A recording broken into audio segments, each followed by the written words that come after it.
Good afternoon to you all. Happy to see you all here. అందరిని ఇక్కడ చూడటం చాలా సంతోషంగా ఉంది. కరెక్ట్గా 20 years బ్యాక్ నేను ఇక్కడే professor G Ramareddy centre for distance ఎడ్యుకేషన్లో బిఏ చదివాను. I'm also an Osmanian. తెలుసా? ఉస్మానియా అంటే కేవలం చదువు మాత్రమే కాదు. ఉస్మానియా మనకి జీవితాన్ని నేర్పించుద్ది. ఉస్మానియా ధైర్యాన్ని నేర్పించుద్ది. ఉస్మానియా అనేది సార్ ఇందాక చెప్పారు 7th biggest university in India అని. నేను అంటాను ఉస్మానియాని కేవలం విశ్వవిద్యాలయము అనలేము. ప్రపంచాన్ని జయించే శక్తి ఉస్మానియాలో చదువుకుంటే వస్తుంది. ఆ ఉస్మానియా ఫ్లేవర్ అలాంటిది, ఉస్మానియా టీంజ్ అలాంటిది అనమాట.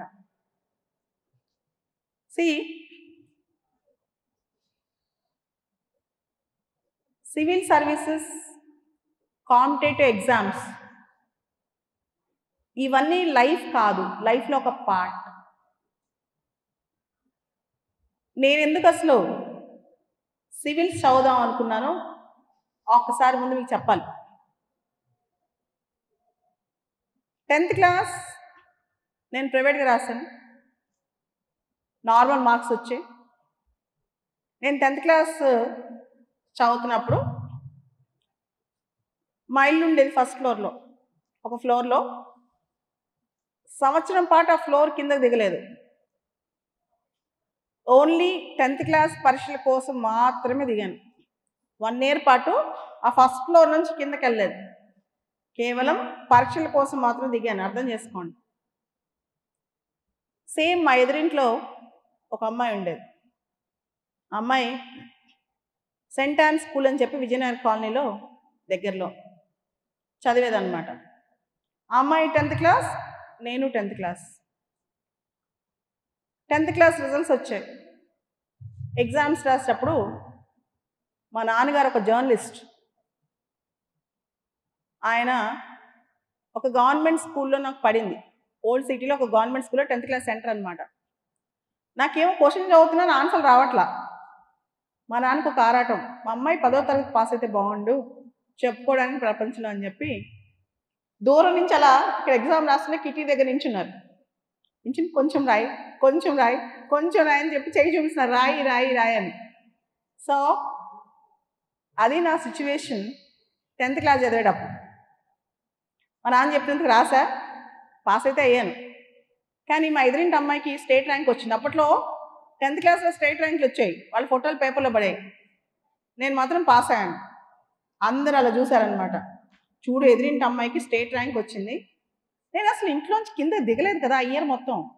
ఓన్లీ ఇంట్లో, no teacher, no text books, nothing. Private స్కూల్లో అడ్మిషన్ పెట్టించి వాళ్ళ ద్వారా రాపిచ్చారు ఎగ్జామ్స్ ప్రైవేట్గా. తర్వాత ఇంటర్మీడియట్ బోర్డ్ సిఈసి చదివాను ఇంటర్మీడియట్లో. సేమ్ అది కూడా ఇదే కండిషన్ అనమాట. సో మా నాన్న అన్నారు, ఇంటర్మీడియట్ అయిపోయింది కదా, డిగ్రీ చదువు, బిఏ. ఆ బిఏ ఎక్కడ? Distance education. Professor G Rama Reddy దగ్గరికి వచ్చి మా నాన్నగారు ఫీజు కట్టారు. అప్పట్లో 1500 1000 రూపాయలు మెటీరియల్ ఇచ్చారు. సో ఎగ్జామ్స్ టైంకి ఎగ్జామ్స్ రాసేదాన్ని. అదంతా మీరు ఊహించని కరెక్ట్గా 20 years బ్యాక్. బీటెక్ యుగం, మొత్తం బీటెక్ అనమాట. ఎవరు పట్టినా బీటెక్కే. అటువంటి బీటెక్ యుగంలో నేను బిఏ చదువుతున్నా. ఎవరన్నా ఇంటికి చుట్టాలు వచ్చినా, మా నాన్న ఫ్రెండ్స్ వచ్చినా, నువ్వేం చదువుతావు అని అడిగేవాళ్ళు. చదువుతున్నావు అంటే బిఏ. అసలు ఈ రోజులో బిఏ ఎవరైనా చదువుతారా? First question. నాకు నచ్చింది నేను చదువుతాను. సో నేను BA history, political science, public administration from Osmania distance education. Political సైన్స్లో నాకు తెలిసి నా మార్క్ షీట్ కూడా ఉంటుంది. 40-45 మార్క్స్ వచ్చాయి 100కి. అప్పట్లోనే ప్లేటో, అరిస్టాటిల్ ఏంటి అర్థమయ్యేది కాదు. అయింది. బిఏ చదువుతున్నప్పుడు ఫైనల్ ఇయర్లో మీకు తెలుసు కదా, మనిషికి ఏదో ఒక రోజు మనసులో అనిపించింది, మనం బతికితే కొంచెం బెటర్గా బతికితే బాగుండు, మనం ఏంటో ప్రూవ్ చేయించుకోవాలని చెప్పి. అలా నాకు కూడా కొన్ని సిచ్యువేషన్స్ వచ్చాయి, నాకు కూడా గట్టిగా అనిపించింది మనసులో. అంటే బతికితే నేనేంటో ప్రూవ్ చేయాలా, సీరియస్గా ప్రూవ్ చేయాలనిపించింది. అనిపించి మా నాన్నగారిని అడిగాను, నన్ను నేను సివిల్స్ అవుదాం అనుకుంటున్నాను. మా నాన్నగారు ఫస్ట్ నమ్మలా. 10th పాస్ అవ్వడానికి కష్టమైంది, ఇంటర్మీడియట్ పాస్ అవ్వడానికి కష్టమైంది, బిఏ చదవటం సరే ఏదో డిస్టెన్స్లో పేపర్ లింపు వస్తే మీకు తెలుసుగా, నిజమైన ఫ్యాక్ట్ ఏంటంటే అన్ని ఆన్సర్లు రాసేస్తే పాస్ చేస్తారు. గణేష్ సార్ లాంటి వాళ్ళు పాపం పిల్లలు కష్టపడ్డారని చెప్పి మనల్ని పాస్ చేస్తారు, మనకు తెలుసు ఆ విషయం. పాస్ అయింది, ఈమె ఎలా సివిల్స్ కొట్టిద్ది అని మా నాన్న కూడా మనసులో ఉంది. కానీ నా మాట కాదనలా. మా నాన్న, మా అమ్మ, మా చెల్లి ఒకరోజు, మీ అందరికి తెలుసు హైదరాబాద్లో Ashok Nagar very famous for civil services coaching. మా ఇల్లు అప్పుడు నాగోల్లో ఉండేది, మా నాన్న కట్టించిన ఇల్లు నాగోల్లో ఉంటుంది, ఇప్పుడు కూడా ఉంది. అక్కడి నుంచి అశోక్ నగర్కి ఒకరోజు సాయంత్రం పూట తీసుకొచ్చారు నన్ను, ఈ అమ్మాయి బాధపడుతుందని చెప్పి. అశోక్ నగర్లో ఒక ఫేమస్ ఇన్స్టిట్యూట్ డైరెక్టర్ గారి దగ్గరికి అపాయింట్మెంట్ తీసుకొచ్చారు. సార్ అడిగారు, నువ్వేం చదువుతున్నావు అమ్మా అని. నేను ఇలా బిఏ చదువుతున్నాను సార్, బిఏ ఫైనల్కి వచ్చాను, నెక్స్ట్ ఇయర్ లా చదువుదాం అనుకుంటున్నాను, నేను సివిల్స్ పాస్ అవుదాం అనుకుంటున్నా, సివిల్స్ చదువుదాం అనుకున్నాను. ఆ సార్ అడిగారు, 10th క్లాస్లో ఎన్ని వచ్చాయి, ఇంటర్మీడియట్లో ఎన్ని వచ్చాయి, డిగ్రీలో ఎన్ని వచ్చాయని చెప్పా. డిగ్రీలో ఏ సబ్జెక్టులు అన్నారు, సబ్జెక్టులు కూడా చెప్పాను.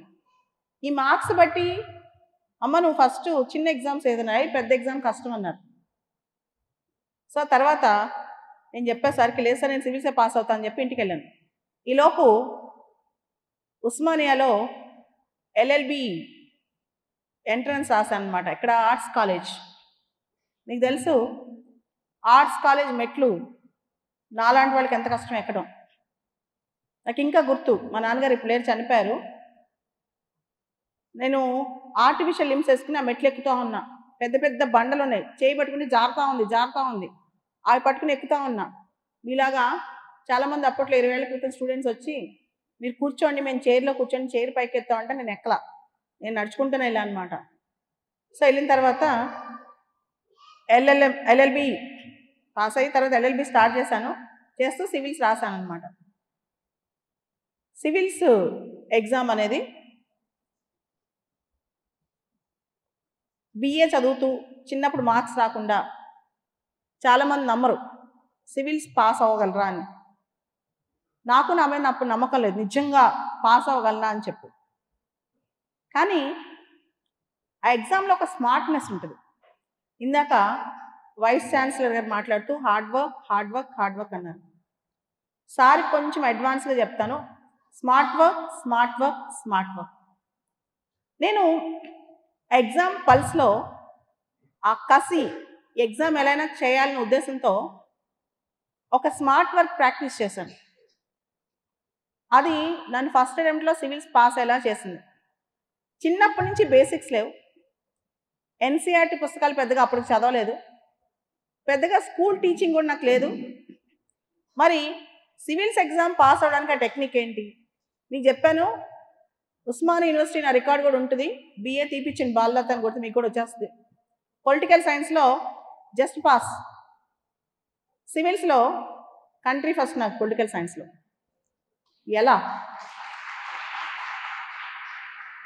ఎలా అంటే స్మార్ట్ వర్క్. ఆ స్మార్ట్ వర్క్ ఏంటో చెప్తాను. సివిల్స్ ప్రిపేర్ అవుదాం అనుకున్నప్పుడు బుక్ షాప్కి వెళ్ళి పాత క్వశ్చన్ పేపర్స్ అన్ని కొనుక్కున్నా. అది 2004-5 సంవత్సరం, 20 సంవత్సరాల క్రితం. 1979 నుంచి 2004 వరకు అన్ని పాత క్వశ్చన్ పేపర్స్ తీసి అసలు రిపీటెడ్ థీమ్స్ ఏం వస్తున్నాయి, ఏ థీమ్స్లో ఎక్కువ క్వశ్చన్స్ రిపీటెడ్గా అడుగుతున్నారు, దీని మీద బాగా ఫోకస్ పెట్టా. రోజు సాయంత్రం నేను ఏ క్వశ్చన్ పేపర్ అయితే ప్రాక్టీస్ చేశానో మా అమ్మ చేతికి ఆ క్వశ్చన్ పేపర్ ఇచ్చి ఒకసారి నన్ను అడుగుని ఎలా చెప్తాను ఆన్సర్లని జస్ట్ చదవమని అడగమనేదాన్ని. ఫస్ట్ నేను ఎగ్జామ్ పల్స్ పట్టుకోవడానికి కారణం రివర్స్ ఇంజనీరింగ్ టెక్నిక్.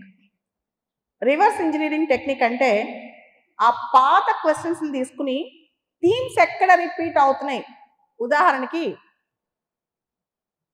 పాత క్వశ్చన్ పేపర్లో పిఎస్ఎల్వికి జిఎస్ఎల్వికి తేడా ఏంటి అని అడిగారు. ఇదే రోజు ఈ క్వశ్చన్ వస్తే ఎస్ఎస్ఎల్వి ఏంటి అని అడుగుతారు. అంటే ఓల్డ్ క్వశ్చన్ తీసుకుని కొత్తగా ఆ క్వశ్చన్ అడ్వాన్స్ చేస్తే ఎలా వస్తుంది అని మైండ్ అప్లై చేస్తాం. సివిల్ సిలబస్ అనేది ఫర్ దట్ మ్యాటర్ గ్రూప్ 1 కానీ గ్రూప్ 2 కానీ ఓషన్లా ఉంటుంది. సముద్రం అంత సిలబస్ ఉంటుంది. సముద్రంలో ఈదాలంటే ఒక డైరెక్షన్ కావాలి, ఒక పద్ధతి కావాలి. ఆ పద్ధతే themes, repetitive themes, question paper patterns కనిపెడితే, క్వశ్చన్ స్టైల్ కనపడితే మనకు అర్థమవుతుంది. కొన్ని ఎగ్జాంపుల్స్ మీకు ఇక్కడ చెప్తాను. రైట్ టు ప్రైవసీ అది మనకు ఫండమెంటల్ రైట్ అని చెప్పి supreme court Puttaswamy and others versus union of India అనే కేసులో చెప్పింది. దానికి సంబంధించి digital personal data protection rules రాబోతున్నాయి. దీన్ని కనెక్ట్ చేసి దీని మీద మళ్ళా మన digital personal data protection act మీద ఈ సంవత్సరం మెయిన్స్ క్వశ్చన్ రావచ్చని అంచనా వస్తుంది మన బ్రెయిన్లో. అదేవిధంగా 2017 or 18 సివిల్స్ ప్రిలిమ్స్ క్వశ్చన్ పేపర్లో right to vote is vote వేసే హక్కు A natural right, B fundamental right, C constitutional right, D legal right అనిచ్చి యూపీఎస్సీ ఆన్సర్ షీట్లో యూపీఎస్సీ ఇచ్చిన కీలో కాన్స్టిట్యూషనల్ రైట్ అని ఇచ్చారు. సుప్రీంకోర్టు 3 days బ్యాక్ ఒక జడ్జిమెంట్ ఇచ్చింది, right to property is a constitutional right అని. సో అక్కడ రైట్ టు ఓట్ మీద క్వశ్చన్ వచ్చారు, ఈసారి రైట్ టు ప్రాపర్టీ మీద రావచ్చు. ఇది ఎగ్జామ్కి ఇంపార్టెంట్. ఇదే స్మార్ట్ వర్క్. చాలా మంది మేము సివిల్స్ ప్రిపేర్ అవ్వాలనుకుంటారు. ఇంకొంతమంది అనుకుంటారు సివిల్స్ కానీ గ్రూప్ 1 కానీ గ్రూప్ 2 కానీ పాస్ అయ్యే వాళ్ళు ఆకాశం నుంచి దిగుబడతారని. కాదు, they know how to do smart work. నేను సొంతంగా కష్టపడ్డా కాబట్టి నాకు ఆ స్మార్ట్ వర్క్ ఏంటో నాకు తెలుసు. స్మార్ట్గా ఎలా కనెక్ట్ చేయాలో తెలుసు. ఆ పల్స్ నేర్చుకున్నాను. అండ్ ఇంకొక సీక్రెట్, అప్పట్లో మాకు 2 ఆప్షన్స్ ఉండే. నేను 2 ఆప్షన్స్, ఒకటి లా, రెండోది పొలిటికల్ సైన్స్ అనమాట. పొలిటికల్ సైన్స్ ఆప్షన్ నేను ఫిలిమ్స్ పాస్ అయ్యాక తీసుకున్నాను. 2 నెలల్లో ఆ సంవత్సరం కంటిన్యూ టాప్ అయ్యి రీసెంట్గా రాసిన దానిలో కూడా కంటిన్యూ టాప్ వచ్చింది. 2 నెలల్లో ఒక సబ్జెక్ట్ అయిద్దా? 20 సంవత్సరాల క్రితం నేను ఫస్ట్ టైం పొలిటికల్ సైన్స్ తీసుకున్నప్పుడు నేనేం పొలిటికల్ సైన్స్ ప్రొఫెసర్ కాదు, బిఏ పొలిటికల్ సైన్స్ ఉస్మానియా, అది కూడా అంతే మార్క్స్ రాలేదు. కానీ సివిల్స్ ఎలా టాప్ వచ్చిందంటే సింపుల్ టు సింపుల్ ఎగ్జామ్ రాసే పద్ధతి నేర్చుకోవటం. ఆ ఎగ్జామ్ రాసే పద్ధతి ఏంటంటే, ఇప్పుడు ఆప్షనల్ సబ్జెక్ట్లో వెస్ట్రన్ థింకర్స్లో రిపీటెడ్ థీమ్స్ ఏమొస్తున్నాయి, ఆ క్వశ్చన్స్లో మనం ఏం చూస్ చేసుకోవాలి, ఐజీపీ రాసేటప్పుడు ఏ జడ్జిమెంట్స్ రాస్తే ఎగ్జామినర్కి ఈజీగా కనెక్ట్ అవుతాం, క్వశ్చన్ ఎలా అడ్రస్ చేయాలి, మనకు తెలిసింది రాయటం కాదు, వాళ్ళు అడిగింది రాయటం. ఇది నేర్చుకున్నా నేను. 100 పదాల్లో 150 పదాల్లో క్లుప్తంగా రాయటం. నేను సివిల్ సర్వీసెస్ టీచ్ చేయడం మొదలెట్టిన తర్వాత కూడా సివిల్స్ ఎగ్జామ్ రాశాను. కానీ ఎగ్జామ్ రాసేటప్పుడు మాత్రం ఒక టీచర్లా రాయలా, ఒక స్టూడెంట్లా రాసా. వాళ్ళు అడిగిన దానికి ఎగ్జాక్ట్ ఆన్సర్, అది 100 words 150 words నీట్గా.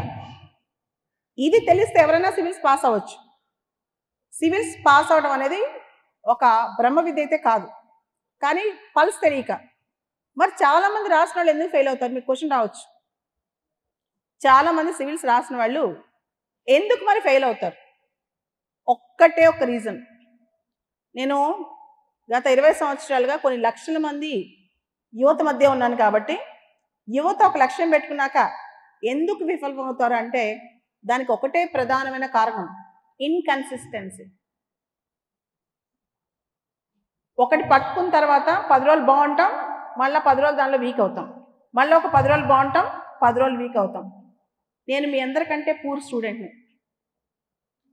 మీకు ఆశ్చర్యం అనిపించవచ్చు, మీ అందరికంటే కూడా తెలివితేటలు అంత గొప్పగా ఉండవు నాకు. కానీ నన్ను నేను కఠినంగా తయారు చేసుకున్నాను. I have disciplined my self to orient my self towards a goal. నాతో నేను చాలా కఠినంగా ఉంటాను. ఈరోజు నేను అనుకుంటే అది చేశాకే నిద్రపోతాను. గత 20 సంవత్సరాల్లో ఈ రూల్ ఎప్పుడు బ్రేక్ చేయలేదు నేను. గత 20 సంవత్సరాల్లో నేను 2-3 డేస్ కంటిన్యూస్గా బ్రేక్ తీసుకోలేదు నా ఫోకస్ నుంచి. ఇన్ఫ్యాక్ట్ నా జీవితంలో ఏం జరిగినా, నా కొడుకు పుట్టినరోజు కూడా నేను బ్రేక్ తీసుకోలేదు.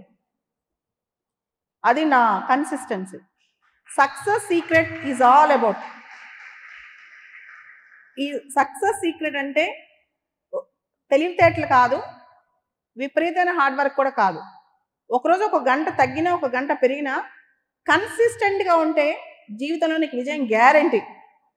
నాకు తెలుసా ఈరోజు కూడా ఒక 2 hours 1 hour వేస్ట్ చేస్తే భయం వేస్తూ ఉంటుంది లోపల. నేను మిస్ అయిపోతాను నా లైఫ్లో చేయాలనుకుందని. I'm a multitasker. పొద్దున 5:30కి లేస్తే రాత్రి 11 వరకు పని చేస్తాను. Come what may. నిన్న మార్నింగ్ నేను తిరుపతిలో ఉన్నా, నేను ఈవినింగ్ గవర్నర్ ప్రోగ్రాంలో ఉన్నా. ఈరోజు మార్నింగ్ నాకు కాలు నొప్పి వస్తూ ఉంది, నిన్నంతా నేను చూసుకోవాలా. నా కాలుకి పెద్ద పుండై పెద్ద చొట్ట కనపడుతుంది లోపల. పొద్దున్న నేను చూసినప్పుడు నాకు తెలియదు, ఆ పుండు పెయిన్ తెలియట్లేదు, ఇంత పెద్ద చొట్ట పడిందని కూడా నాకు తెలియలా. నేను చూసి ఆశ్చర్యపోయాను పొద్దున. బట్ దట్ మీన్స్ నా ఫిజికల్ పెయిన్ని నాకు కనపడినంత గట్టిగా ఉంది నా will power. I'm working so hard. ఈరోజు నేను కూర్చుంటే నన్ను క్వశ్చన్ చేసేవాళ్ళు ఎవరు లేరు. బట్ నేను కూర్చోను. నేను లాస్ట్ ఊపిరి వరకు నేను పనిచేస్తాను. This is my aim. ఇలా ఒకరోజు బాగుంటుంది, 2 రోజులు బాగుంటుంది, ఒక 10 రోజులు చేయండి, నెల రోజులు చేయండి, నేను 20 ఏళ్ళ నుంచి చింత చేస్తున్నా. సక్సెస్ సీక్రెట్ ఎవరికైనా ఇదే. Smart work with consistency makes you successful in life. ఒకప్పుడు తెలుసా, ఉస్మాన్ యూనివర్సిటీ, ఆంధ్ర యూనివర్సిటీ వెళ్తే సివిల్స్ ర్యాంకర్స్ అందరూ అక్కడే ఉండేవాళ్ళు. 20 ఏళ్ల క్రితం నాకు ర్యాంక్ వచ్చినప్పుడు ఇక్కడికి ఏదో పని మీద వస్తే ఎంతమంది ప్రిపేర్ అయ్యేవాళ్ళో తెలుసా? ఎంత గట్టిగా ప్రిపేర్ అయ్యేవాళ్ళో తెలుసా? కానీ ఇప్పుడు ఉస్మానియా నుంచి సంవత్సరం ర్యాంకులు పెరగాలంటే మనం ఏం చేయాలి? Osmania is not just an emotion. Osmania should build the nation. మీరు అనుకోవచ్చు అశోక్ నగర్లో ఏదో జరిగిపోతుంది, అంత ఇక్కడ లేదని. ఇక్కడికి లోపలికి ఎంటర్ అవుతుంటే నేను వండర్ అయ్యాను.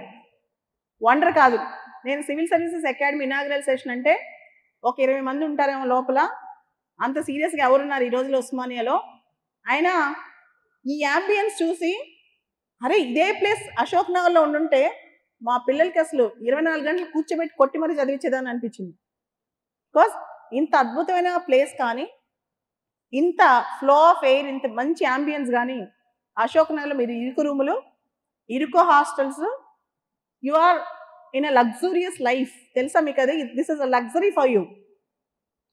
ఇలాంటిదేంటి అసలు? ఇక్కడ కూర్చోబెట్టి చదివితే ఎంత అద్భుతాలు చేయొచ్చు ఇంత యాంబియన్స్లో, రైట్? మీరు అనుకోవచ్చు అన్ని సబ్జెక్టులు మాకు టాప్గా అంటే, నేనున్నాను, నాకు అన్ని సబ్జెక్టులు ఇప్పుడు కూడా టాప్గా రావు.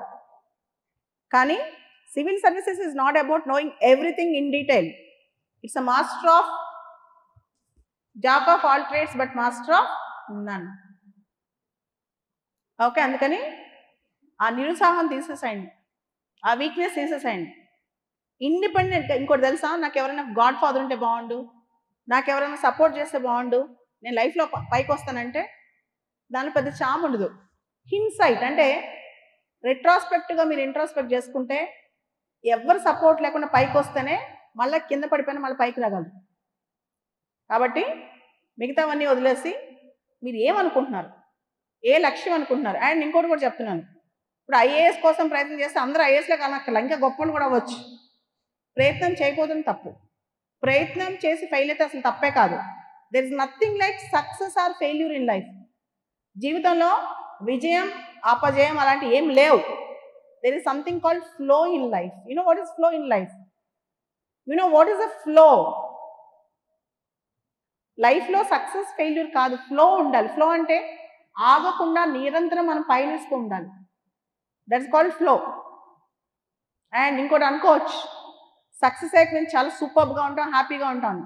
The best days are the days which you are spending in Osmania in your life. మీ జీవితంలో బెస్ట్ డేస్ అంటే ఈ డేస్ అనుకోండి, అది పక్కా రాసేవాళ్ళు.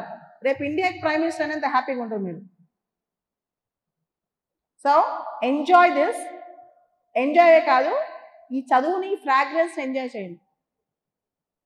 కమింగ్ టు ద ఎగ్జామ్, ఇందాక ప్రొఫెసర్ సార్ చెప్పారు, నాకంటే చాలా సీనియర్ సార్ చెప్పారు ఎగ్జామ్ ప్యాటర్న్ ఏంటి అన్నీ. కానీ ఎగ్జామ్ స్టేజెస్ వైజ్గా పల్స్ ఏంటో చెప్తాను. అందరికి తెలుసు సివిల్ సర్వీస్ ఎగ్జామ్ కానీ గ్రూప్ 1 ఎగ్జామ్ కానీ, గ్రూప్ 1 అయితే 2 స్టేజ్లు, సివిల్స్ అయితే 3 స్టేజ్లో ఉంటుంది. Prelims, mains and personality test. ప్రిలిమ్స్లో మేజర్ ఛాలెంజ్ ఎగ్జామ్ కాదు, నెగిటివ్ మార్క్స్. ప్రిలిమ్స్లో చదువు రాక ఫెయిల్ అవ్వరు, నెగిటివ్ మార్క్స్ డీల్ చేయలేక ఫెయిల్ అవుతారు. ప్రతి తప్పు ఆన్సర్కి 1/3 నెగిటివ్ పోతుంది, జిఎస్ కానీ సిసాట్ కానీ. చాలామందికి అదొకటే మేజర్ ప్రాబ్లం. 100 క్వశ్చన్లకి 100 పెట్టాలి అనే ఆలోచన, 100 క్వశ్చన్స్కి 70 ఆన్సర్ చేసి రావాలి, 80 ఆన్సర్ చేసి రావాలి ఖచ్చితంగా అనే ఆలోచనే మనకి ఫెయిల్యూర్కి కారణం. ప్రిలిమ్స్ ఎగ్జామ్లో నెగిటివ్ మార్క్స్ హ్యాండిల్ చేస్తే సక్సెస్ వచ్చేస్తుంది. దాంతోపాటు ఇయర్ వైజ్ చదవాలి. ఎలా? పరీక్షని 2 రకాలు చూడాలి, సివిల్స్, ప్రిలిమ్స్ కానీ మెయిన్స్ కానీ. Static and dynamic. Static course and dynamic course. What is the static and dynamic and how to integrate the static and dynamic? ఈ స్టాటిక్ కోర్స్ని, డైనమిక్ కోర్స్ని ఎలా ఇంటిగ్రేట్ చేస్తాం, అసలు ఇదేంటి? What is this dynamism all about?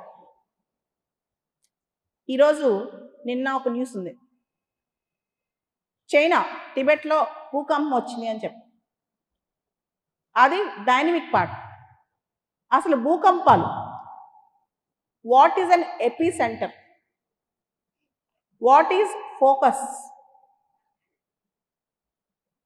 And what do you mean by plate tectonics? ఇది static. అంటే ఒక dynamic part నుంచి భూకంపం వచ్చిందని చదువుతాం, అసలు ఆ భూకంపం ఎందుకు వచ్చింది అనేది స్టాటిక్. రెండోది, ఇందాక ఒక న్యూస్ బాగా ట్రెండ్ అవుతుంది, జారవా ట్రైబ్స్. అండమాన్ నికోబార్ దీవుల్లో జారవా ట్రైబ్స్ అని పీవీటీజీస్ ఉన్నారు. ఫస్ట్ టైం వాళ్ళకి ఓటర్ ఐడి కార్డులు ఇచ్చింది ప్రభుత్వం అని చెప్పి న్యూస్ వచ్చింది. క్వశ్చన్, జారవా ట్రైబ్స్ ఎక్కడుంటారు? ఒట్టి అండమాన్ నికోబార్ కాదు, అండమాన్ నికోబార్ ఐలాండ్స్లో ఏ భాగంలో ఉంటారు? రెండోది, ఒక ట్రైబ్ని పీవీటీజీగా ఎలా గుర్తిస్తారు, పర్టికులర్లీ వల్నరబుల్ ట్రైబల్ గ్రూప్గా ఎలా గుర్తిస్తారు? అండమాన్ నికోబార్లో ఎన్ని పీవీటీజీస్ ఉన్నాయి, ఇండియా మొత్తం ఎన్ని పీవీటీజీస్ ఉన్నాయి? ఇది క్వశ్చన్. జారవాస్ మీద క్వశ్చన్ వస్తే పీవీటీజీస్ గురించి కూడా చదువుకోవాలి. అదే కనెక్టింగ్ స్టాటిక్ విత్ డైనమిక్. అలానే Canadian prime minister Justin Trudeau resignation announce చేశారు. ఒక మంచి ఏబుల్ ప్రైమ్ మినిస్టర్ తెచ్చుకోండి, నేను రిజైన్ చేస్తాను అని. అది current affairs. India Canada relations, ఇది స్టాటిక్.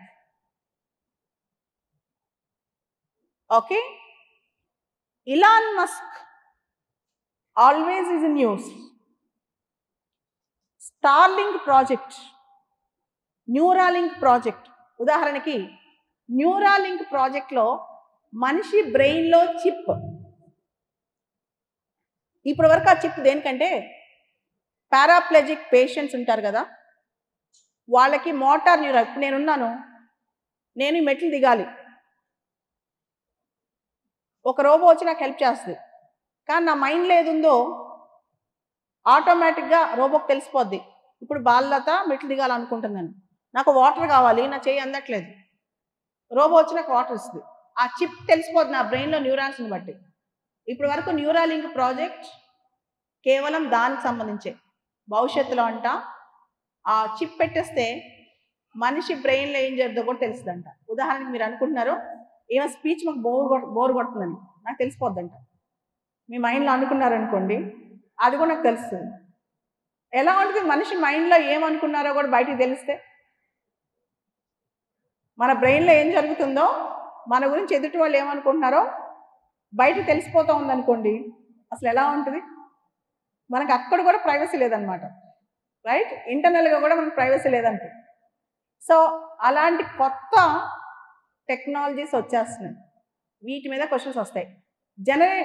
జనరేటివ్ ఆర్టిఫిషియల్ ఇంటెలిజెన్స్ గుర్తుపెట్టుకోండి, డౌన్ ద లైన్ కేవలం 5 నుంచి 10 సంవత్సరాల లోపే దాదాపు 50% మనం చేసే జాబ్స్ అన్ని కూడా ఏఐ చేయబోతుంది. మనిషి ఉద్యోగం అనేది ఒక ప్యాషన్. ఇప్పుడు ఒక కొత్త ట్రెండ్ నడుస్తుంది తెలుసా? మనిషి దేనికి పుట్టాడు? ఉద్యోగం చేయడానికి పుట్టాడా, జీవించడానికి పుట్టాడా? ఎందుకంటే ఇన్ఫోసిస్ నారాయణమూర్తి గారు ప్రతి వారం కనీసం 70 గంటలు పనిచేయాలి అని చెప్పి డిబేట్ ఒకటి పెట్టారు. ఇప్పుడు అందరి క్వశ్చన్ ఏంటంటే, మనిషి ఎందుకు పుట్టాడు? అసలు వర్క్ చేయడానికి పుట్టాడా, బతకడానికి పుట్టాడా? బతుకంతా వర్క్ చేస్తే అసలు మనిషి లైఫ్ ఎందుకు అని క్వశ్చన్. మన కోసం ఏఐ వర్క్ చేస్తుంది, మనం మన జీవితాన్ని జీవిస్తాం. చాలా బాగుంది కదా? మన కోసం ఏఐ వర్క్ చేస్తాయి, రోబోటిక్స్ వర్క్ చేస్తాయి, మనం మన లైఫ్ని బతుకుతాం అనమాట. So artificial intelligence and its consequences, good and bad about AI, ఇది ఈ సంవత్సరం trending question. What is generative AI? ఇది question. What is auto taxi, self driving cars? అంటే మనము ఏఐ అనే ఒక స్టాటిక్ సబ్జెక్ట్ నుంచి జనరేటివ్ ఏఐ, అక్కడి నుంచి most advanced metaverse, IoT, internet of things, వీటన్నిటిని కనెక్ట్ చేసి ఒక umbrella word industrial revolution 4.0. Industrial revolution 4.0. So this is how you need to connect the static with dynamic. అదేవిధంగా ఇందాక ప్రొఫెసర్ సార్ చెప్పారు, Ganesh sir, polity ఎలా చదవాలి, డిడి బస్సు, సుభాష్ కశ్యప్, ఈ books అన్నీ. సో పాలిటీ ఎలా చదవాలి అంటే బుక్స్ పెట్టుకుని సార్ చెప్పినవి, దాంతోపాటు కొన్ని ఎగ్జాంపుల్స్ చెప్తే మీకు అర్థమైపోద్ది. ఇండియాలో ఒక కల్చర్ ఉంది, ఆయారాం గయారాం, వచ్చాడండి పోయాడండి. జనరల్గా మనం ఏమనుకుంటాం? జనరల్గా మనం ప్రస్తుతం ఈ అబ్బాయి ఏ పార్టీలో ఉన్నాడు అనుకుంటాం. అంటే మన పాలిటిక్స్లో వాల్యూస్ ఉండట్లేదు, ఈజీగా పార్టీలు మారిపోతున్నారు అనుకుంటాం. మీరు ఎప్పుడైనా సరే పాలిటీ కానీ, హిస్టరీ కానీ, సైన్స్ అండ్ టెక్నాలజీ కానీ, జాగ్రఫీ కానీ, కల్చర్ కానీ విజువలైజ్ చేస్తూ చదవండి. అప్పుడు ఈజీగా మీ బ్లడ్లోకి సబ్జెక్ట్ వెళ్ళిపోద్ది. నేను సబ్జెక్ట్ చదివేటప్పుడు కానీ చెప్పేటప్పుడు కానీ ఒక ఏదో సబ్జెక్ట్ చదువుతున్న ఫీలింగ్లో ఉండదు. It will be like a visualization, a mind map or a story. ఒక విజువలైజ్ చేస్తూ, ఒక మైండ్ మ్యాపింగ్ చేస్తూ, ఒక కథలాగా నేను సబ్జెక్ట్ని చదువుతాను, చెప్తాను కూడా. దాంతో ఏమవుద్దంటే మన పైన మనం ఇంపోజ్ చేసుకున్నాం, ఏదో కష్టపడిపోతున్నాం అని చెప్పి మన బ్రెయిన్కి స్ట్రెస్ ఉండదు. నేను ఫస్ట్ ఏదైనా సబ్జెక్ట్ టీచ్ చేసేటప్పుడు కూడా ఆ సబ్జెక్ట్ నేను ఎంత సింప్లిఫై చేయగలను, ఎంత ఈజీగా నేను అర్థం చేసుకోగలను ఆలోచిస్తాను. మీరు కూడా ఇది ప్రాక్టీస్ చేయండి, ఎక్కువ స్ట్రెస్ తీసుకోవద్దు. Say for example polity, anti defection law, party ఫిరాయింపుల చట్టం సార్ చెప్పిన టెక్స్ట్ బుక్లో ఉంటుంది. దాన్ని మనకి స్ట్రెస్ లేకుండా ఎలా అర్థం అవ్వాలి, 52nd అమెండ్మెంట్ ఎలా అర్థం అవ్వాలి, దానికి సంబంధించి 91st అమెండ్మెంట్ ఎలా అర్థం అవ్వాలి, కిహోతు హోలహాన్ వర్సెస్ జోచిల్హో కేసు ఎలా అర్థం అవ్వాలి, దాన్ని కనెక్ట్ చేసుకుంటా అనమాట. అలానే governors, the controversial role played with the governor in the recent past. Governor పాత్ర రాను రాను విమర్శనాత్మకంగా మారుతుంది, వివరించండి క్వశ్చన్ వచ్చింది. ఆ ఎగ్జాంపుల్స్ని నేను లిటరల్గా ఊహించుకుంటాను. ఒకవేళ నేనే సీఎం అయితే, నేనే గవర్నర్ అయితే నేను ఇలా చేస్తానా? కాన్స్టిట్యూషన్లో ఏ ఆర్టికల్ ఉంది? సెంటర్లో ఆర్టికల్ 78, స్టేట్లో 167. ఓకే, స్టేట్కి సెంటర్కి సేమ్ ఆర్టికల్స్ ఉంటాయి. సెంటర్ ప్లస్ అంటే సెంటర్ ఆర్టికల్స్కి పార్లమెంట్ సంబంధించిన ఆర్టికల్స్కి 89 యాడ్ చేయాలి. అదేవిధంగా ప్రెసిడెంట్ యొక్క పార్డనింగ్ పవర్స్, క్షమాభిక్ష అధికారాలు అలానే గుర్తుపెట్టుకుంటాను. అయ్యో మరి ఎన్కౌంటర్లు చేస్తే వాళ్ళకి క్షమాభిక్ష అధికారం అంటే ఎన్కౌంటర్ అయిపోయాడు అనుకోండి, వాడు ఎంత తప్పు చేసినా క్షమ అడిగే అవకాశం కూడా వాడికి ఇవ్వలేదు కదా, వాడికి రిపెంటెన్స్ రిగ్రెట్ అయ్యే అవకాశం కూడా వాడికి ఇవ్వలేదు కదా. So civil services preparation, group 1 group 2 preparation అనేది సబ్జెక్ట్ చదవటం కాదు, సమాజాన్ని చదవటం. As a citizen of India 50% మనం అది నేర్చుకోవాలి, దానిలో మనం వెళ్ళకపోయినా. కాబట్టి మనం ఆ విధంగా చూసుకుంటే, కనెక్ట్ చేసుకుంటూ వెళ్తే ఈజీగా అర్థమైపోద్ది. ఉదాహరణకి Russia Ukraine war, Israel Hamas war. Israel Hamas వార్లో ఇరాన్ ఎందుకు దూరింది, హెజ్బుల్లా ఎందుకు దూరింది, హౌతీస్ ఎందుకు వచ్చారు. దీనిలో మిడిల్ ఈస్ట్లో షియా సున్నీ కాన్ఫ్లిక్ట్ అర్థం చేసుకోవాలి, జూస్ వర్సెస్ ఇస్లామిక్ ట్రెడిషన్స్ అర్థం చేసుకోవాలి. ఇది స్టోరీలాగా అర్థం చేసుకుంటే నువ్వే ఆ ఊర్లో ఉన్నావు, ఆ పెయిన్ నువ్వు ఎలా ఫీల్ అవుతున్నావు, ఆ ఎమోషన్ నువ్వు ఎలా ఫీల్ అవుతున్నావు. మీరు చూసుంటారు నా వీడియోస్ చాలా వరకు. నేను వీడియో చెప్పేటప్పుడు కూడా నేను ఎవరో అవుట్ సైడర్ లాగా నేను ఫీల్ అవ్వను. ఆ ఇన్ఫర్మేషన్లోకి నేను వెళ్ళిపోతాను, ఆ బ్రెయిన్ నేను దానిలో కంప్లీట్గా ఇన్వాల్వ్ అవుతాను. అండ్ చాలామంది అనుకోవచ్చు మార్నింగ్ నుంచి నైట్ దాకా ప్రిపేర్ అయ్యి మ్యామ్ చెప్పిద్దని. ఉండదు, అది ఇన్స్టెంట్ వెళ్తుంది story. Reason I will actually sit into the character. ప్రిపరేషన్లో మీరు ఆ లెవెల్లోకి వెళ్తే, ఆ స్థాయిలో మీ బ్రెయిన్ ప్రిపరేషన్తో కనెక్ట్ అవుతే, సివిల్ సర్వీసెస్ గ్రూప్ 1 గ్రూప్ 2 ఏ ఎగ్జామ్ మిమ్మల్ని భయపెట్టలేదు. ఎగ్జామ్ రోజు కూడా స్ట్రెస్ రాదు. అప్పుడు మీరు నిజంగా ఎగ్జామ్లో బతకగలిగితే ఎగ్జామ్ మిమ్మల్ని స్ట్రెస్ చేయదు. And civil services is not just a preparation, it's a way of life అని నాకు అనిపిస్తుంది. నేను ఆ వే ఆఫ్ లైఫ్లో జీవితం రోజు ఉంటాను. రోజు 2 అవర్స్కి ఒకసారి. ఇప్పుడు ఇది చేస్తున్నాను కదా, నేను ఏది చేసినా ఇప్పుడు నా చేతిలో నా ఫోన్ లేదు, మహేష్ చేతికి ఇచ్చినట్టున ఫోన్లో లేటెస్ట్ న్యూస్ అని చూస్తూ ఉంటాను. అప్డేట్ వస్తే వెంటనే దాన్ని అప్డేట్ అయిపోతాను. నేను చాలా అప్డేట్ అవుతాను. మా నాన్నగారు ఒక జర్నలిస్ట్ అనమాట. నా జీవితంలో first 20 years of my life, second 20 years of my life. First 20 years of my life నేను చాలా డిమోటివేటెడ్గా, డిప్రెస్డ్గా, ఇన్ఫీరియర్గా ఉండేదాన్ని. ఆల్మోస్ట్ నాకు ఊహ తెలిసిన దగ్గర నుంచి, అంటే నా ఫిజికల్గా నా కండిషన్ తెలిసిన దగ్గర నుంచి నా first half of my life రోజు ఏడ్చాను. The only person who push me forward, who have given a ray of hope to me is my father. ఆయన కాస్త ప్రోగ్రెసివ్గా ఆలోచించేవాళ్ళు. అంటే మనిషిని జడ్జి చేయొద్దు మనం, వాళ్ళకి ఏదైనా ప్రాబ్లం ఉన్నప్పుడని మా నాన్న నాకు చెప్పారు. అందుకే నేను ఎంత పెద్ద క్రిమినల్ అయినా జడ్జి అని తెలుసా. నా దగ్గరకు వచ్చి మ్యామ్ నేను ఇది చేశానన్నా నా మనసులో అంత ఫర్గ్యూనెస్ వచ్చింది. బికాజ్ మా నాన్న నాకు చెప్పిన మాట, మనిషిని రూపాన్ని చూసో, ఆ రోజు ఇన్స్టెంట్గా చేసిన పని చూసో ఏ వ్యక్తిని నువ్వు జడ్జ్ చేయకు. ఆ మనిషి వెనకాల, ప్రతి మనిషి వెనకాల ఒక స్టోరీ ఉంటుంది. ప్రతి ఒక్క మనిషి వెనకాల ఒక రియల్ టైం కథ ఉంటుంది. మనకు తెలియదు వాళ్ళు ఏ సిచ్యువేషన్ అది చేశారని చెప్పేవాళ్ళు.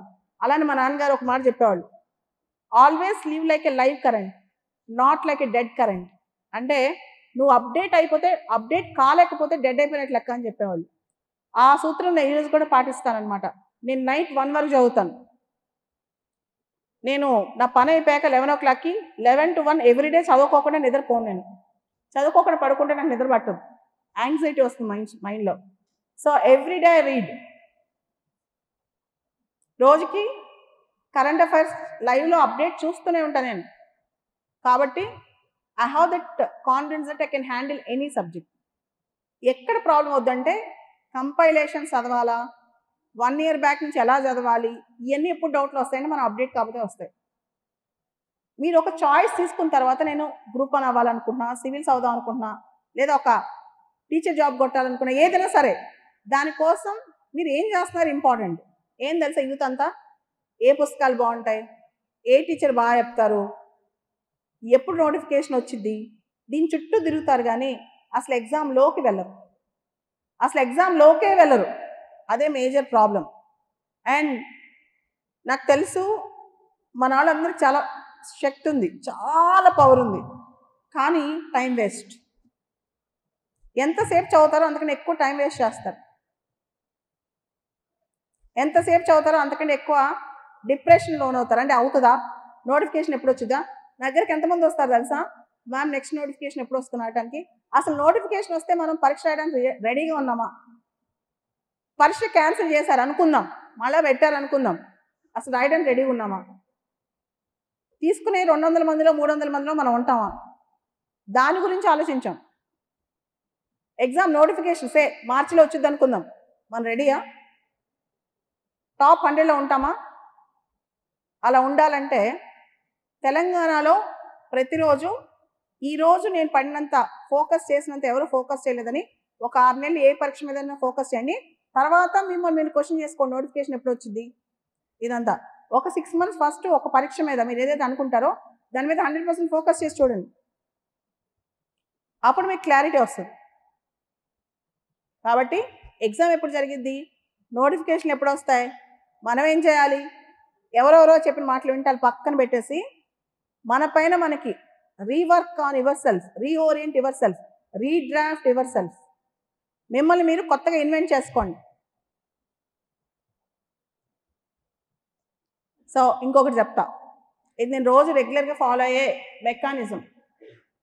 రోజు నైట్ పడుకునేటప్పుడు పొద్దున్నే నిద్ర లేవగానే కళ్ళు కూడా ఓపెన్ చేయకుండా నేను చేసే పని ఏంటి తెలుసా, ఈరోజు నైట్ లోపు ఎంత కష్టపడాలో అంత కష్టపడతాను.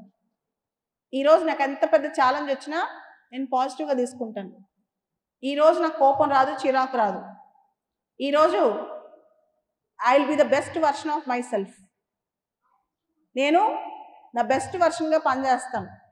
నాకు ఎంత ఛాలెంజ్ వచ్చినా నేను డీల్ చేస్తాను. ఈరోజు నాకేం కష్టం రాకూడదని నేను కోరుకోను.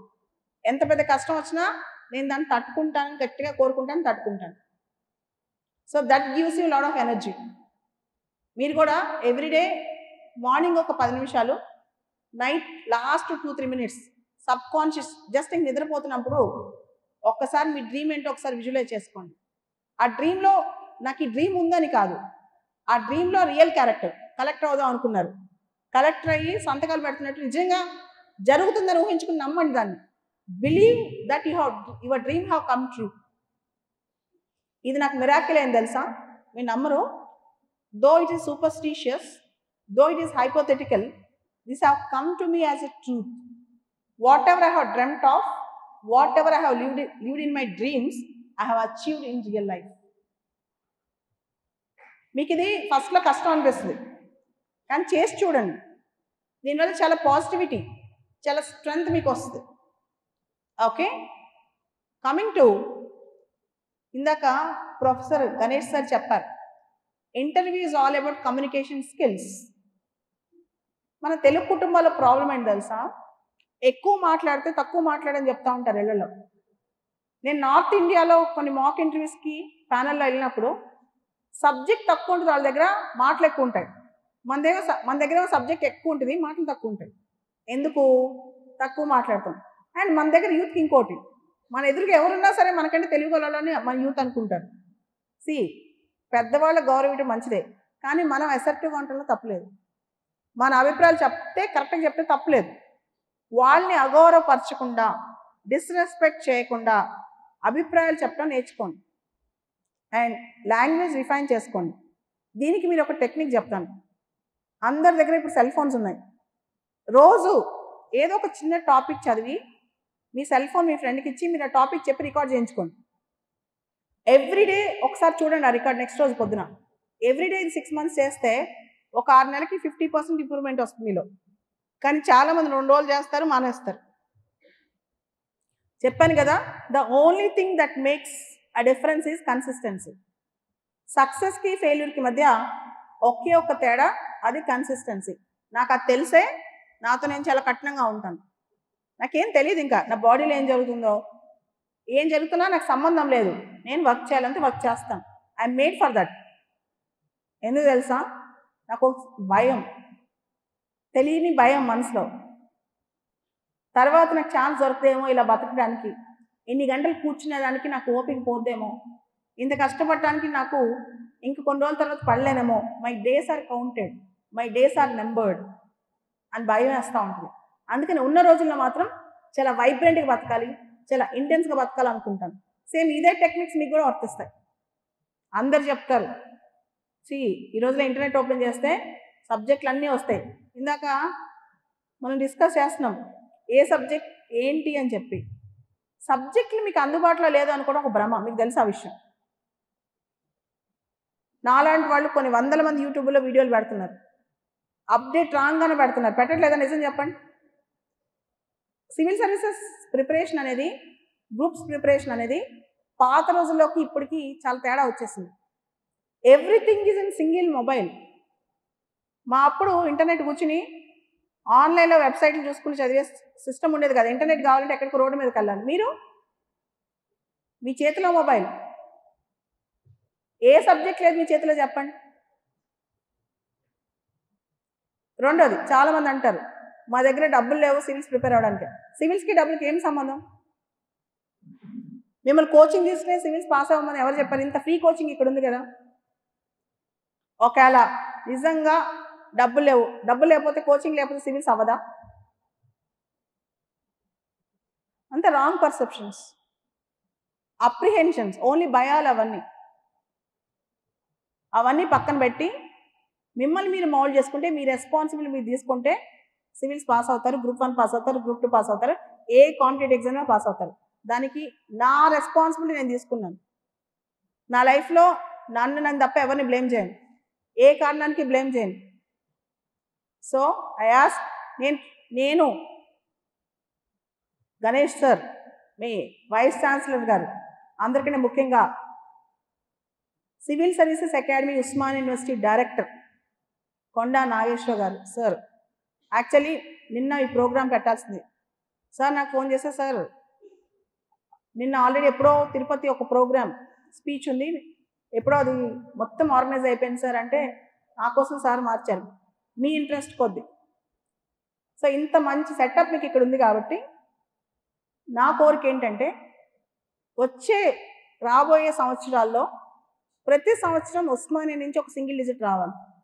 ఉస్మానియా తెలంగాణ నుంచి ర్యాంక్స్ పెరిగినాయి, మీకు తెలుసా? సివిల్స్ ఇంత ముందులా లేదు, గత 5-6 ఏళ్ళ నుంచి బాగా పికప్ అయ్యారు. ఇక నుంచి ఎక్స్క్లూజివ్ ఉస్మానియా నుంచి ర్యాంక్స్ చూడాలి. మీకోసం ఏం చేయడానికైనా నన్ను ఎప్పుడైనా రమ్మన్నా ఇక్కడికి వస్తాను, మీకు ఓరియంటేషన్ ఇవ్వడానికి, మీకోసం ఏం చేయడానికైనా నేను రెడీగా ఉన్నాను. ద ఓన్లీ థింగ్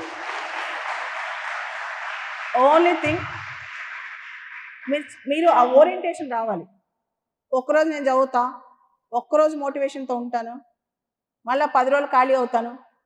అలా చేస్తే మాత్రం, because your time is precious, my time is also precious. నేను చెప్పాను కదా, పొద్దున్న నా కాలు పెద్ద పుండాయి, దానిలో పెద్ద బెజ్జం కనిపించింది, పెద్ద గుండె కనిపించింది. నాకు తెలియదు ఆ పెయిన్ నిన్నంతా, నేను వర్క్లో ఉంటాను. So I expect all of you to do like that. అలా చేస్తే మిమ్మల్ని ఎవరు ఆపుతారు చెప్పండి? ఎవరైనా ఆపగలరా? ఒకవేళ నిజంగా సివిల్స్ పోద్ది అయితే ఏంటి? సివిల్స్ ట్రై చేశారు, రాలా, ఇంకోటి వస్తుంది, ఇంకా పెద్దగా వస్తుంది. ఆ మైండ్ సెట్లో ఉండండి. అండ్ నెక్స్ట్ ఇయర్ చూద్దాం, ఆ తర్వాత ఇయర్ చూద్దాం, పోస్ట్పోన్మెంట్ ఆపేసండి. Start doing it from now. And ఎప్పుడైనా డిప్రెషన్ రావటం, ఇన్ఫీరియారిటీ అవటం నాకు కూడా జరిగిద్ది. కానీ నేను వెంటనే బయటకు వచ్చేస్తాను, చాలా ఫాస్ట్గా బయటకు వస్తాను దాని నుంచి. ఎప్పుడైతే నాలో ఈ ప్రాబ్లం ఉందని ఐడెంటిఫై చేస్తాను, చాలా ఫాస్ట్గా బయటకు వస్తాను అనమాట. ఓకే, ఐ థింక్ మీరందరూ కూడా నిజంగా కాంపిటేటివ్ ఏ ఎగ్జామ్ పెట్టుకున్నా ఆ ఎగ్జామ్కి ఓరియంట్ అవ్వండి. ఖచ్చితంగా నేను మీకు సపోర్ట్ ఇవ్వడానికి మీ అకాడమీ ఉంటుంది, పిలిస్తే నేను వస్తాను. ఇందాక గణేష్ సార్ చెప్పారు, ఒక వర్క్షాప్ పెట్టుకుందాం, నిజంగా మంచి ఐడియా అది. సబ్జెక్ట్ వైజ్ అంటే ఏ సబ్జెక్ట్ ఎలా చదవాలి అనే దాని మీద ఒక వర్క్షాప్ పెట్టుకుందాం. సార్ పిలిస్తే నేను వస్తాను, వచ్చి మీ అందరికీ సపోర్ట్ చేస్తాను, ఇబ్బంది ఏం లేదు. నేను ఉండేది కూడా ఇక్కడికి 15 నిమిషాలు ఇక్కడికి రాగలను. ఖచ్చితంగా వచ్చి మీకు సపోర్ట్ చేస్తాను. ముఖ్యంగా all the best to civil services academy Osmania university Konda Nageshwar sir. నేను ఏ విధమైన సపోర్ట్ కావాలని ఇవ్వడానికి రెడీగా ఉన్నాను. మీ అంత ప్రయత్నంలో కొంత సపోర్ట్ నాది ఉంటుంది. అండ్ గణేష్ సార్ అంటే నాకు చాలా గౌరవమే కాదు, నాకు గురువులు. సార్ నాకు he's like my inspiration, he's like my teacher. And beyond that అంత పెద్ద ఫ్యాకల్టీ ఇక్కడ రావడం అనేది చాలా గొప్ప విషయం. తర్వాత specially thankful for chief guest vice chancellor గారు, ఇక్కడ లేకపోయినా సరే థ్యాంక్ యూ అండి. థ్యాంక్ యూ ఆల్, మీ అందరికీ మెయిన్గా థ్యాంక్ యూ. ముఖ్యంగా మహేష్, చాలా సంవత్సరాలైంది నేను ఉస్మానియా యూనివర్సిటీకి వచ్చి. లాస్ట్ వీక్ సావిత్రిబాయి పూలేకి సంబంధించి ఆవిడ బర్త్డే రోజు నన్ను గెస్ట్గా పిలిచి ఉస్మానియాతో నన్ను మళ్ళీ కనెక్ట్ చేయించాడు మహేష్. ఈరోజు నేను ఇక్కడికి రావడానికి నువ్వే కారణం. తను చెప్పి మ్యామ్ రావాలి మా సివిల్ సర్వీస్ అకాడమీకి అని చెప్పి. ఇట్స్ మహేష్ ఎప్పుడు కూడా ఉస్మానియా కోసం, మీ అందరి కోసం నేను ఎప్పుడు కొంటాను. Thank you. You can ask. Good evening, ma'am. Myself, Pratima from Department of Chemistry, Osmania University. Good evening. Ma'am, I'm a civils aspirant as well. In the vast ocean, we all are well aware how vast the syllabus of civils is. It is as vast as oceans, all the oceans together. In that vast knowledge, how do we present our answers in the mains examination such that they are clear and crisp for the examiner? First of all, we should read the question. We should address the keywords in the question. We should also address the different parts of the question. So, in mains exam, you might have vast knowledge about particular question, but you are expected to answer to that extent only what was asked, nothing beyond that. That comes only with previous year's questions practice and mock exams practice. See, this challenge is not only for you, for the entire aspirants, even for me also. But sometimes we drift away, sometimes we go away from that real target. In spite of all these things, our heart should control our mind and our mind should control our heart. We should come back very fast. Drifting often happens. Sometimes we get away from our goal. Again, we should bring ourselves back. That is an art. That comes only with passion and integrity towards our exam. Thank you, ma'am. It was really a privilege to ask the question. Madam myself Jagadish last group 1 mains రాశాను madam Telangana. First of all general ఎస్ఐకి మీ YouTube videos చాలా use అయ్యాయి madam. Thank you that. And ప్రతి mains క్వశ్చన్లో mains రాయడం first time madam. UPSC ఏం తీసుకోలేదు, డైరెక్ట్ గ్రూప్ 1 మెయిన్స్ రాశాను. మెయిన్స్ క్వశ్చన్లో క్రిటిసైజ్, కామెంట్, ఎక్స్ప్లెయిన్ అన్నప్పుడు మనకు తెలిసిన ఇన్ఫర్మేషన్ రాస్తే ఏమైనా స్కోర్ వేసే అవకాశం ఉందా, లేదంటే అడిగిన కాదు. మెయిన్స్ క్వశ్చన్లో ఎనలైజ్ అంటే విశ్లేషించాలి, క్రిటికల్లీ ఎగ్జామిన్ అంటే విమర్శనాత్మకంగా రాయాలి. ఓన్లీ ఎగ్జామిన్ అంటే ఆ విషయం గురించి పరిశీలించాలి.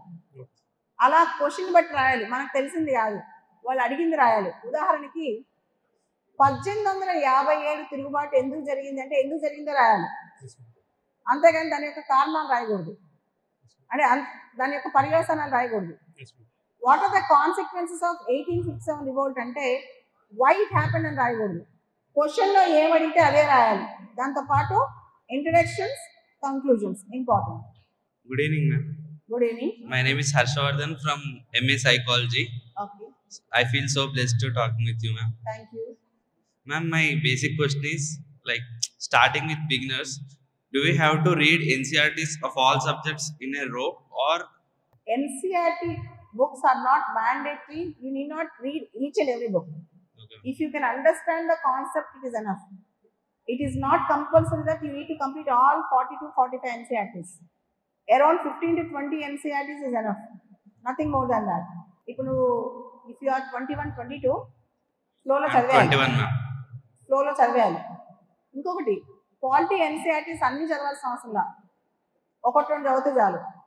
Geography ఉందనుకో ఒక 4 చదవాలి. History అనుకో ancient, medieval, modern.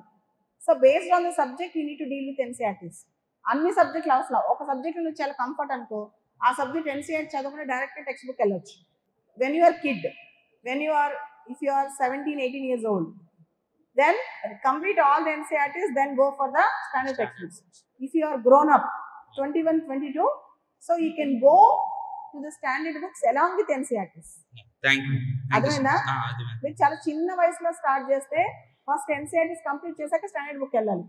20 సంవత్సరాల వయసు దాటిన తర్వాత స్టార్ట్ చేస్తే NCERTతో పాటు సైమల్టేనియస్గా ఆ సబ్జెక్ట్ స్టాండర్డ్ బుక్స్ కూడా చదివితే మంచిది. Good evening madam. Good evening. నేను డిగ్రీ ఫస్ట్ ఇయర్ నుంచి స్టార్ట్ చేసిన మేడం. అయితే తెలుగు మీడియం కాబట్టి నాకు ఏం అర్థమైతే లేదు మేడం, చెప్పండి మేడం. నేను కూడా చిన్నప్పుడు స్కూల్కి వెళ్ళకుండా చదివాను.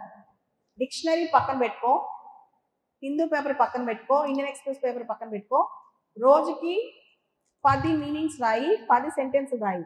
1 ఇయర్ తర్వాత 1 ఇయర్ ఇలా చేయి, 1 ఇయర్లో ఇంప్రూవ్మెంట్ వస్తుంది మేడం. కాకపోతే అంటే ఫస్ట్ ఇయర్ అయితే అందరూ స్టేట్ బుక్ చదవాలి, స్టేట్ డిగ్రీ ఫస్ట్ ఇయర్ దాకా చదవాలని చెప్పింది. అది చాయిస్. నువ్వు స్టేట్ బుక్స్ చదువుతావా, NCERT బుక్స్ చదువుతావా, నీకు ఏది కంఫర్ట్ వస్తే అది చదువు. ఇదే చదవాలి రూల్ అయితే లేదు. 1000 మంది సివిల్స్ పాస్ అయితే 1000 విధాలు ఉంటాయి పాస్ అయ్యే మార్గాలు. అందరూ చెప్తే అదే చేయాలని ఏం కాదు. నీకేది కంఫర్ట్ ఉందో వచ్చే. Good afternoon, ma'am. Good afternoon. My name is Mamta Bhattu. I'm from Department of Library Science, ma'am. Ma'am ఈ 2-3 ఇయర్స్ నుంచి చూస్తుంటే యూపీఎస్సీ ట్రెండ్ అనేది కంప్లీట్గా చేంజ్ అయింది కదా మ్యామ్. అంటే క్వశ్చన్ అనేది స్టాటిక్ నుంచి అడుగుతున్నాడు, 4 ఆప్షన్స్ ఇచ్చి ప్లస్ డైనమిక్ కూడా ఆ కంటెంట్ కూడా యాడ్ చేస్తున్నాడు. సో క్వశ్చన్స్ని ఆన్సర్ చేయడం చాలా టిపికల్ అయిపోయింది. సో అట్లాంటి క్వశ్చన్స్ ఎట్లా మనం ఫస్ట్ సాల్వ్ చేయాలి మ్యామ్? సి యూపీఎస్సీలో ఏ సంవత్సరం క్వశ్చన్స్ ఎక్కువ స్టాటిక్ నుంచి వస్తాయి, ఏ సబ్జెక్ట్ నుంచి ఎక్కువ వస్తాయని తెలియదు. సో కరెంట్ అఫైర్స్ చదువుతూ కరెంట్ అఫైర్స్ చదవాలి, స్టాటిక్ చదవాలి. అందుకే చెప్తున్నా, కొన్ని క్వశ్చన్స్ అయితే డైరెక్ట్గా ఎన్సీఆర్టీ నుంచి వస్తాయి, కొన్ని క్వశ్చన్స్ స్టాండర్డ్ బుక్ నుంచి వస్తాయి, కొన్ని క్వశ్చన్స్ కరెంట్ అఫైర్స్ నుంచి వస్తాయి. మూడింటిని బ్యాలెన్స్ చేయాలి. NCERT, static text books and also updated current affairs. ఈ మూడింటిని బ్యాలెన్స్ చేసి ఎక్కువ మాక్ టెస్ట్లు అయ్యి మినిమం 100 మాక్ టెస్ట్ రాస్తేనే పిఎన్స్ పాస్ అవుతారు. Good evening, ma'am. I'm Kashifa from BA Honors. I'm from Telangana Mahila Vishwavidyalayam University, now Veeranari Chakalyamma University. Ma'am, I want to ask you that understanding the concept, understanding the subject, preparing meanwhile, and showing or like keeping everything strategically is on other side. I believe that the country status, what is going on in the country, how our government is performing, how our state is performing, it is ideologically very influencing our minds. Why? Because if we are like working hard today, we will be in the positions tomorrow, hopefully, right? By God's grace. So the positions that it is there in the hand of the people, how they are performing, how manipulating it is becoming, it is really, really influencing the minds of the generation, I believe, and particularly me, because I am preparing for my UPSC. I am also working hard. Meanwhile, I am seeing the conditions of the society and the actings of government, how it is been performing. It is really demotivating, ma'am. So what is your question? How to overcome this question? See, when you are a student and aspirant, don't go into the political aspects of any topic. Make your mind only to see positivity. If you go into the political aspects and if you study the loopholes, you will never find peace in the system. Okay? నువ్వు చదువుకునేటప్పుడు success వరకే ఆలోచించు, ఆ తర్వాత system ఎలా ఉంటుందో అసలు ఆలోచించద్దు. అది ఆలోచించడానికి చాలా టైం దొరికింది. అలా ఆలోచిస్తే చదవలేవు. Leave it. నీ మైండ్లో నువ్వు ఆటో సజెషన్ ఇచ్చుకో. పాలసీస్ సిస్టమ్స్కి సంబంధం లేదు. థియరిటికల్గా ఎగ్జామ్కి ఎంత ఇంపార్టెంట్ అంతే చదువుకో. Very difficult to practice, but you have to do that. Hi ma'am, I'm Rohit from engineering. So most of my doubts clarify sir me talk though. So me talk lo narthamayipoyindi నాకు most of doubts ani clarify అయిపోయాయి. My only doubt is like how you chose your optional, and నాకు like coming from engineering background. See, I chose my optional out of my passion. I like political science. Political science is in my blood. In fact, I drive for it. Every day morning, it is like a auto radio where even if I close my eyes, even if I don't think anything, political science will flow from my heart, blood and veins. So if you have passion in your option, nobody can stop you. First of all, group 2 prepare అవుతున్నాం. First of all మనం history polity అలాంటి subject చదివేటప్పుడు which kind of points note make చేసుకోవాలి, చదివింది ఎలా గుర్తుపెట్టుకోవాలి? History అనేది ఒక ఈవెంట్ ఉంటుంది కదా. బాహుబలి సినిమా చూసావా? చూసాను. స్టోరీ గుర్తుందా? ఎలా గుర్తుంది? రీసెంట్గా ఏ సినిమా చూసావు? రీసెంట్గా పుష్ప 2. నీకు స్టోరీ గుర్తుందా లేదా? గుర్తుంది.